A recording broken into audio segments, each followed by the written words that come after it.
Bienvenue sur mon tutoriel numéro 204 et aujourd'hui on va voir le Row Level Security. Le Row Level Security, c'est apparu sur SQL Server 2016. En fait, RLS, son abréviation, ça permet de filtrer et bloquer les accès à certaines lignes sur une table. L'accès aux données au niveau des lignes dans une table est restreint en fait par une fonction de table incluse que l'on va associer en fait à une stratégie de sécurité, une security policy. C'est comme ça qu'on met en place le Row Level Security. Un exemple basique. Le manager veut que les ventes du vendeur 1 voient ses ventes et ne voient pas celles du vendeur 2. Donc comment ça va se traduire? Le vendeur 1 et le vendeur 2, le vendeur 1 il verra que ses ventes, il ne verra pas celles du vendeur 2 sur la table. Donc nous allons voir tout de suite tout ça en démo.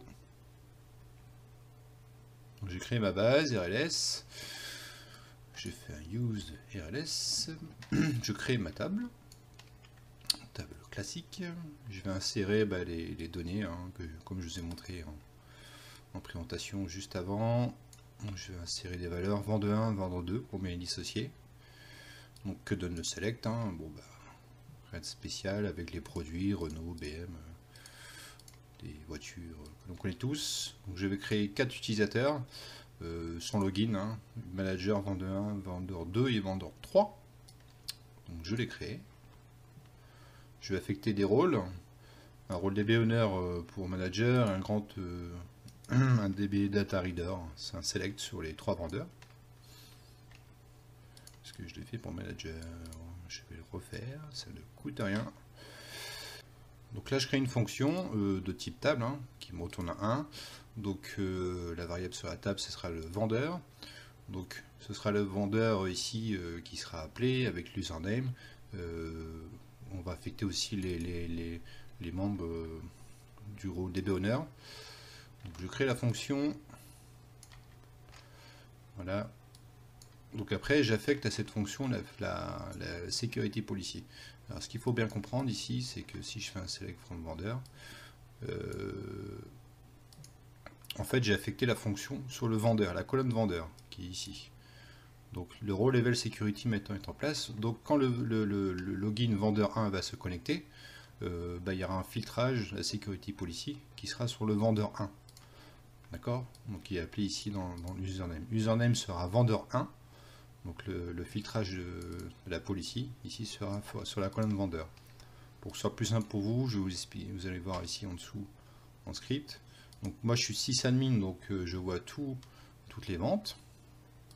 Et là c'est là que le rôle security, on voit la puissance du rôle security, on voit qu'il est en place. Donc je vais prendre l'identité du vendeur 1. Donc là on voit que le vendeur 1 ne voit que ses ventes. Ok. Donc là, la security policy est en place et s'est mis en place sur la colonne vendeur, ici, qui a été associée à la fonction vendeur. Donc l'username, il a vu que c'était vendeur 1, il l'a associé à cette colonne, et là le filtrage est mis en place.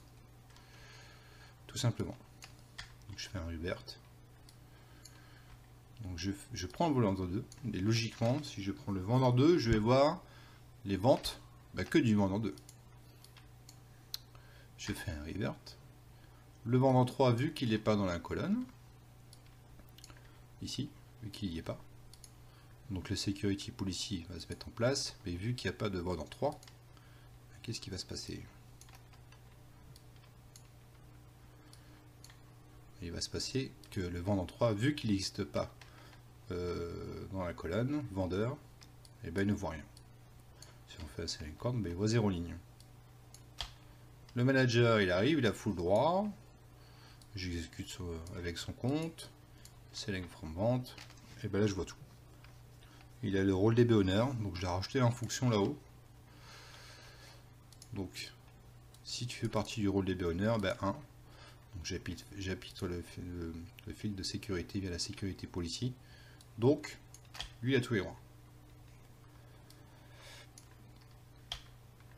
Donc je fais un revert, j'exécute manager. Donc en tant que manager, je vais rajouter une vente pour le vendeur 1. Et je vais déliter aussi une vente. Donc on voit qu'ici le 2 est parti. Et j'ai rajouté le 8 pour le vendeur 1. Je désactive Manager, je reviens en tant que vendeur 1, je fais un Select From, et on voit que le 2 qu'ici, au niveau du vendeur 1, a disparu. Donc si je veux désactiver la Security Policy, très simple, donc je fais juste un Enter Security Policy with State Off. Et là, je vois toutes les lignes, simplement. Si je veux réactiver, je mets on simplement.